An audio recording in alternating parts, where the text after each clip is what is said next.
Hello guys and welcome back to the channel. In today's video we're going to be talking about FlutterFlow 6.0. So if you did not already know, FlutterFlow 4th year anniversary was live streamed and they announced a lot of interesting features, right? A lot of things that they have modified and a couple of other things that they are going to be releasing out in the nearest future. So that is very exciting. We have things like custom classes, custom code expression, the Figma import. There's a new way on how that can be done, and also how you can edit your project all using the YAML files, and possibility for the MCP server to be connected and used for your FlutterFlow application. Well, and not to forget something, they also announced the FFDC this year is going to be in October. So in this video, I'm going to be walking you through everything that was discussed or that was shared in that live, and we're going to review a couple of the features that was announced. Right. So this is like a product update here in the community. So we're just going to go through every single one of these and then see how we can test them and actually see how it ties in. If you haven't already, please check out the channel and hit the subscribe button. That's going to be really helpful. Anyways, let's get into it. So the first one, we have custom classes. Now you can import your dot files using. Anyways, let's look at the interface. I think a couple of things have changed, by the way. So this is what we currently have here, and they moved the AI code generator and whatnot, everything like page generation and component generation this way. This is a new view. So you now have all, you can actually see the history of your generations that you have done. You can now see like the page generation. You can come here and generate a page, generate a component. So the sketch to component and every other things have been trimmed out. And let's see, generate with AI. We can come here and say we want to generate a page and you describe. We're going to test that real quick. Component and autocomplete. Anyways, that has changed. We have now this, there's actually a checkbox here when everything has analyzer. They have this sync. There's just some minor changes that have been made. So down here we have a couple of things. Anyways, let's get into the actual products update. So the first thing we have here is the custom classes. You can now import your dot files, use your own custom class like CartItem, product, and so. And the good thing is this is going to be passed and available for you to use, right? So you can instantiate objects, states, and pass them between pages. This is very powerful. Anyways, I'm just going to be doing an overview in this video. We are not going to do a detailed dive in, but I'm going to be releasing subsequent videos on how to actually utilize all of this. So let's test out these custom classes. I'm going to come over here on Perplexity. Maybe I can use ChatGPT or something and ask it to give me an example of a simple that class with inheritance. So if they want us to actually define custom classes, then they should support, well, it was stated that it supports like polymorphism and whatnot. So for example, the parent class is animal, then a dog is an animal, so this is inheritance. So a dog extends an animal, and yeah, a dog can eat, a dog can bark. When you call this method back, it calls this. When you call it, then it calls the parent method. So yeah, this is a valid class. Anyways, if you did not know about classes, generally you may want to check that because it's really going to enhance the way you build your product. So if we come over here on the code section, like where we're doing this thing before, you now see this new section, custom code files, right? And you can add a new custom code file. So let me do that, and it says my class.dat. I'm just going to paste this simple thingy. So let me do this, doesn't matter.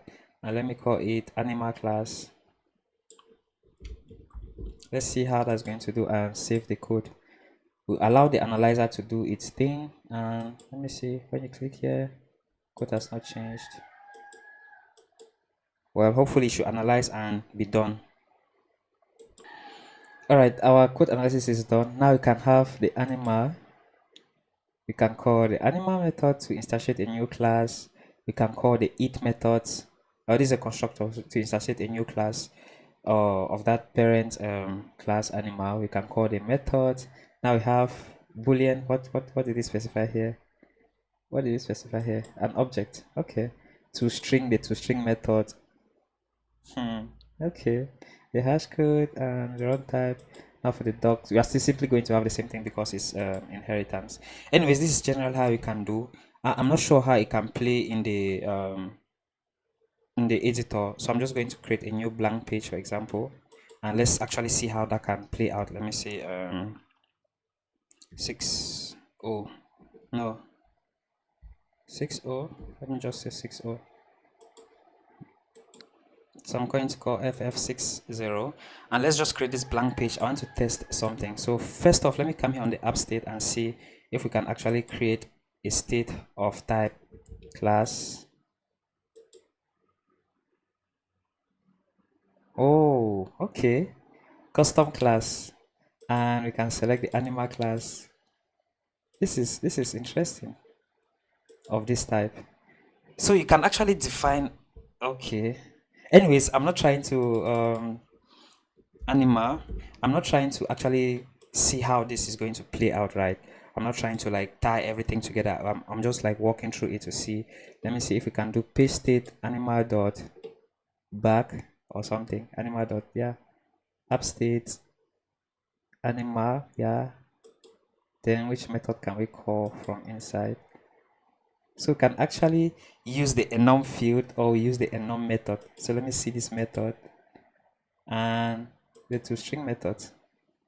Okay, there is a it and there is, let me see, the field. We don't have enough field defined inside our class, but if we define it, I think it should probably still be the same thing. We can paste that inside. So I'm going to modify that code real quick. Add some more fields with constructor.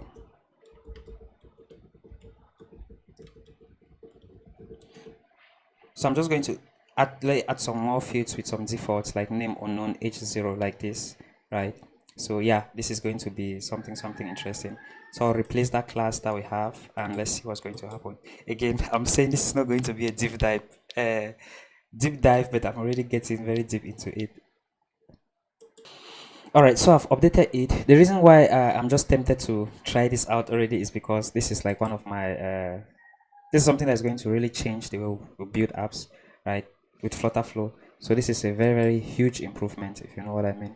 So app state, now we can actually do animal, and let's get enum field, custom class. Yeah, we can actually do something like name. So you can instate create a new instance for that class, for that particular class, and then have access to its values and methods, getters or whatever thing. This is cool. This is very interesting. Anyways, that's that for the custom classes. Now there are so many ways. They say bind properties direct to UI. Yes, we have that. Use inheritance, mixins, and abstract classes, of course. And very soon there's going to be a possibility to sync your local data files to your VS Code extension. Okay, if that can happen like easily, then it will be cool.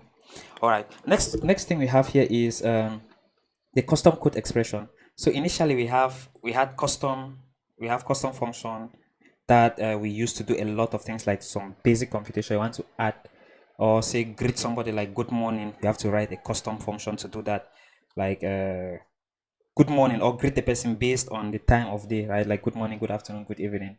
But right now, apparently, we can just write that inside our custom expression. Like if we add a text in the, on this page and we want to try to greet the person, we can just do something sweet. So let's say, let's come here and we have this around here. We still have our combined text. We have our inline function. Right now, there should be something called custom code expression. This is it. So it's going to be very tricky to know when to use what, but I think all right, let me see. I cannot type. This looks like it's going to be released. It's not. Okay, let me see something. What can I do? All right, in the demo there was like code suggestion. I think here in this release they say there's going to be write short multi-line that expressions perfect for logic and formatting. I've seen a particular use case. Let's take for example, you've had somebody's name saved in your database as John. Let's say John was saved like this, JOHN, and you want to capitalize, so you can simply use something like John.capitalize, right? Something like all right, say we can do something. I think it's context aware of the entire project, right? Like we can do this current user, like a user that is currently authenticated and have the properties. But this is an example that I want to demonstrate. We can do something like John. This is actually a string dot, and let's say to upper. to get it to upper cases, something like that. The code suggestion is too slow. Anyways, the getter to you give me to upper. I want you to suggest it. Okay, to uppercase, right? So you can actually do something like this in real time. Why did you not pick it? To uppercase. Okay. Yeah, so we can actually do something like this in real time, and it's going to be a valid expression. Right? The getter to upper is identified for the type string. Well, that's weird. This is a valid expression. Let me confirm again. Oh, now it has gone. All right. I don't know why I was doing like that, but generally, I don't think this experience, like, the experience is very, very, like, it's not that swift, although it's very helpful. So something like this can help us from writing a lot of custom functions. Like you can see, I don't know if I have it on this project, but we see a lot of like custom functions that do a lot of things. But we can just simply just write those expressions to handle that. And keep in mind that our normal combined text is still there. So the power of that, like combined text, the power of this custom code expression, and also things like this inline function that we can do. This is just so amazing right from the side here without having to define custom functions. Now you can take like some complex tasks like searching, filter, sorting, or whatnot to your custom functions, and then that will just make things a lot more cleaner as compared to writing a single custom function to just change somebody's name to uppercase or whatnot. That is cool. All right. Let's say next week AI completions are rolling out and we have awareness of all kinds of project variables. This is sweet. So I'm guessing like it was demonstrated like here when you're trying to write this custom expression, you can actually use this AI assistant by the right here. So that will be rolled out next week. So it's going to actually, it's aware of your project and you can ask it to write a simple expression to do something. That is amazing. By the way, if you haven't already, I recommend you watch this video, right? You should watch it. It's going to really, really give you more insight. Some other improvement like desktop are now enjoy Monaco Code Editor. This is very, very useful. The previous editor that was available for the desktop app was so boring, right? And so difficult to work with. So most of the time when I'm working with projects, I'll tend to go back to the web to just make changes or push to open on VS Code and make changes to my custom code because I'm mostly using the desktop app. Right now I'm demonstrating from the web, by the way. So let me open the desktop app. Let's see how it actually looks like. So this is the browser. Now let me open the desktop app, and as you can see, this is the same project here. Let's see how it's going to look like. If I open my custom code section, yeah, okay. Now it's colorful. I just hope code completion is there. Let me try something like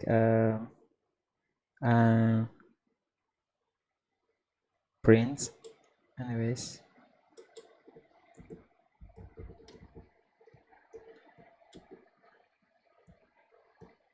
Do you have code? If I do widget dot.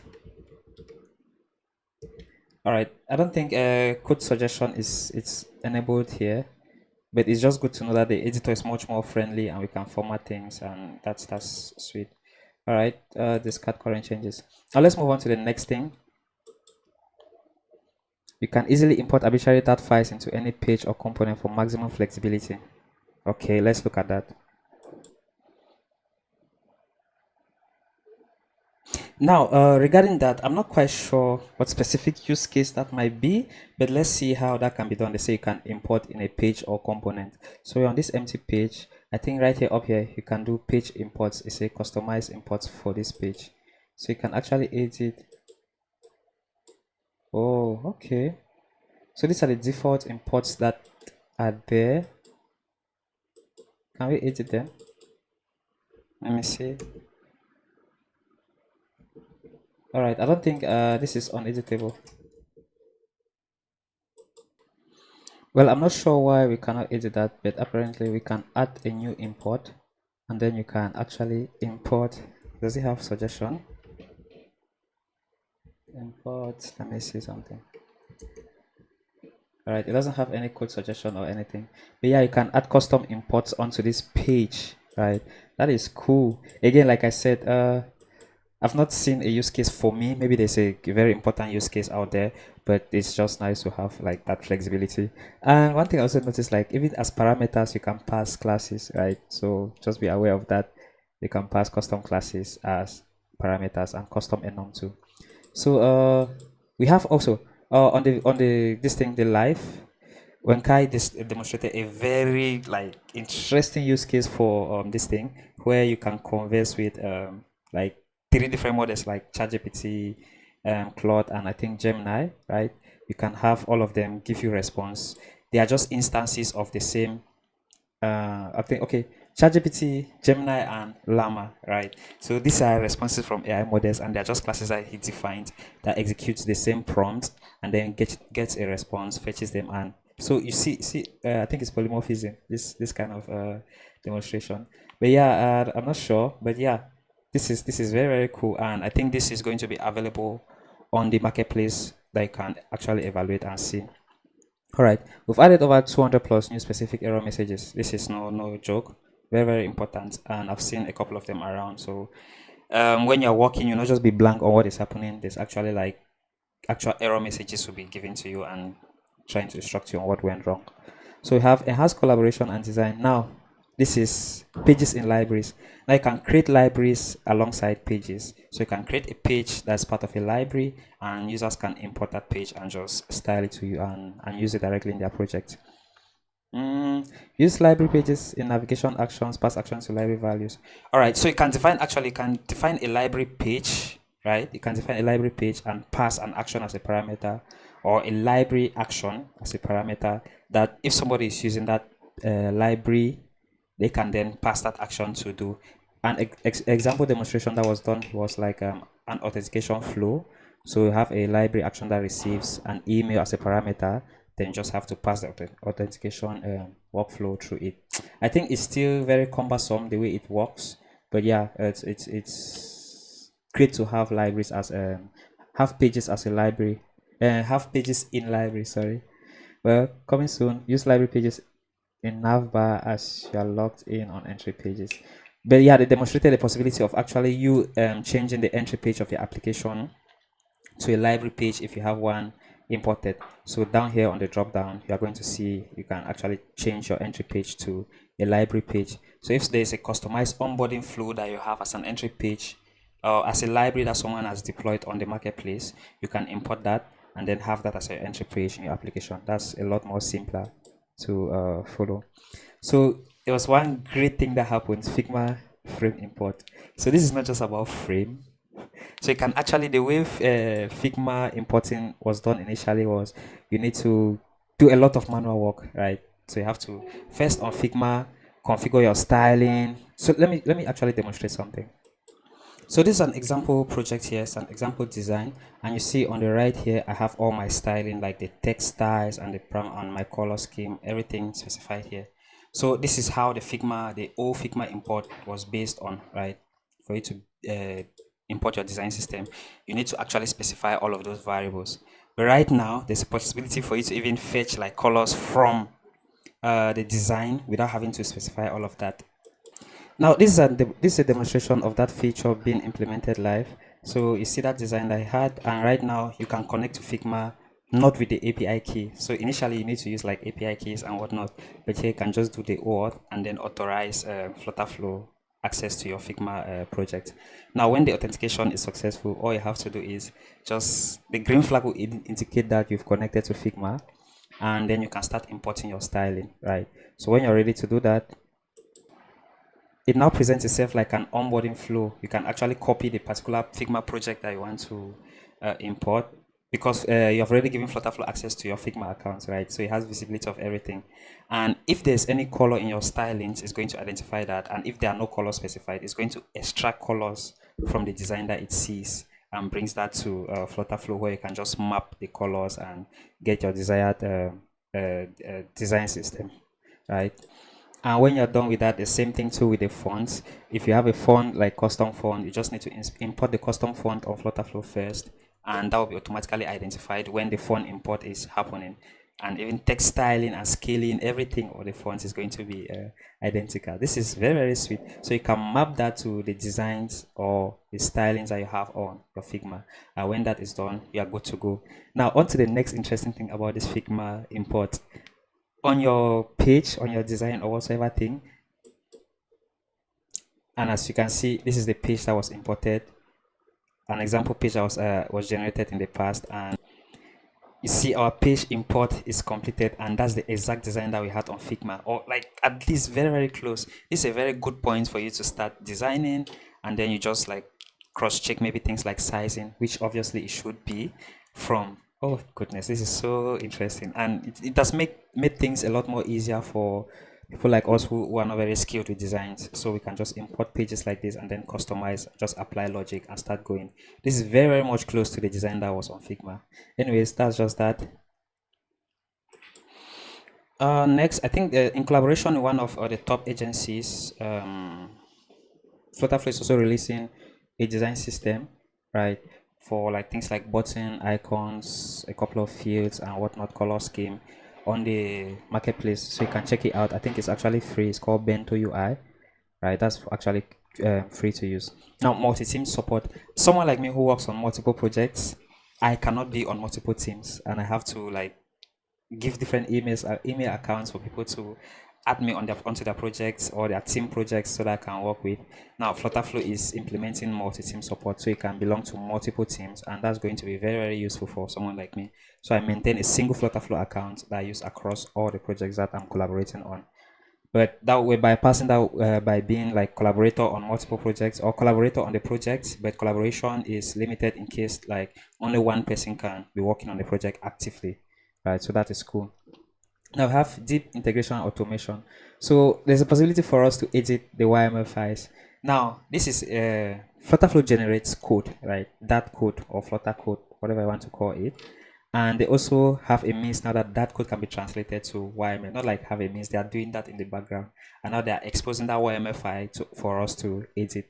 So you can actually edit a YAML file and it's going to take effect in your code. Let me show you a typical example on how to do that. So here on our project here, if you want to edit the YAML file like real quick, let's take for example, you don't like the way this homepage, let me take for example, all of these headers, the way they are styled or something. There's an identifier for every single one of these in the YAML file that you can just pick and then modify, and it's going to be applied well around. So you have to come here on this code section and you see this refactor project. So it's still in beta. My guess is they are going to do a lot of improvements around that, and that will give us much more flexibility on what we can edit and how we can play with it.